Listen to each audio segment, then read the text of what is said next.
Everybody, this is Daniel with Bothersome Truth, and there's a story I want to talk about from the news.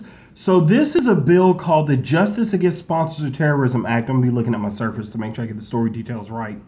And basically, the families of the 9/11 victims have been pushing to get restitution and justice in the courts for any country that has had ties to terrorism and has sponsored terrorists involved in acts such as 9/11. They've been going after Saudi Arabia because there were a number of hijackers with connections to Saudi Arabia, but there's been no proof necessarily that Saudi Arabia actively sponsored the terrorism. Okay, so that's just kind of a gist. But they've been going after them because they want justice. So they've been doing this for a number of years, lobbying for this. It passed in Congress.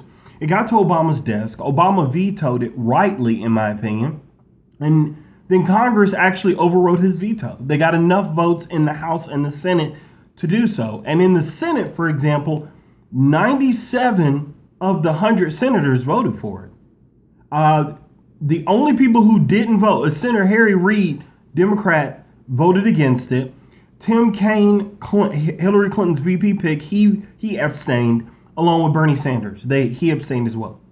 So this is really interesting because what this basically does is it gives different people in the United States who feel like they've been the victims or their families of terrorism, they can try to sue those countries that are allegedly involved.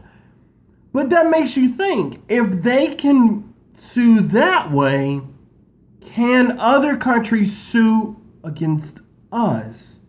And this is why I disagree with the bill. I understand what those families, let me rephrase, because I don't understand what they were going through because I've never been through it.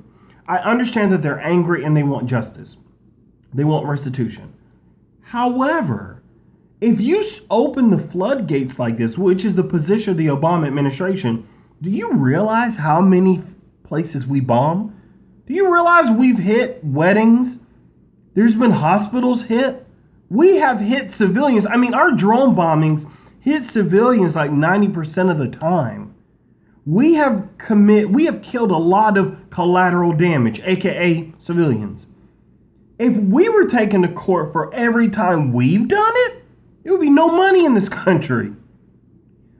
That's my problem with this legislation. I understand the motivation behind it. I understand what they're trying to do. I understand why they're fighting for this. But it doesn't really seem to me that this is really well thought out.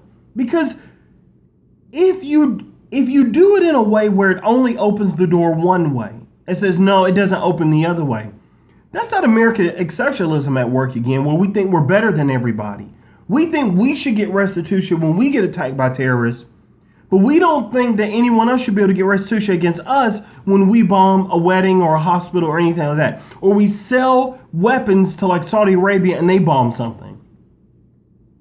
I mean, you look at the Syrian conflict. At one point, we were funding both sides of the conflict.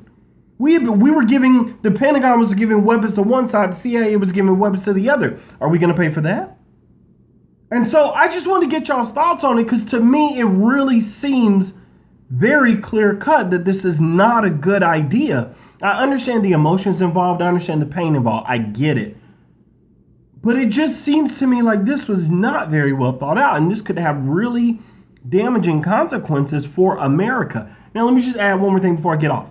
Some of you may say, well, dang, that's kind of selfish. All you're thinking about is American consequences. I'm not trying to be selfish, I promise.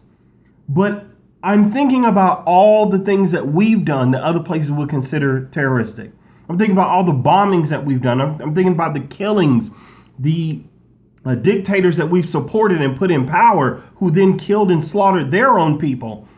And if somebody could take us to court for that, then America's got a long history of these things. We're not going to like how it looks. And I'm just thinking about all that and trying to weigh all of it to see, is this a really good idea? Because I don't think it is. But this is a conversation, so I want to get your thoughts. Do you agree with JASTA? Do you think this bill is a good idea? And if you don't, tell us why. Leave it in the comments. As always, it's good talking to you. This is Dane with the Bothersome Truth, and I'm out.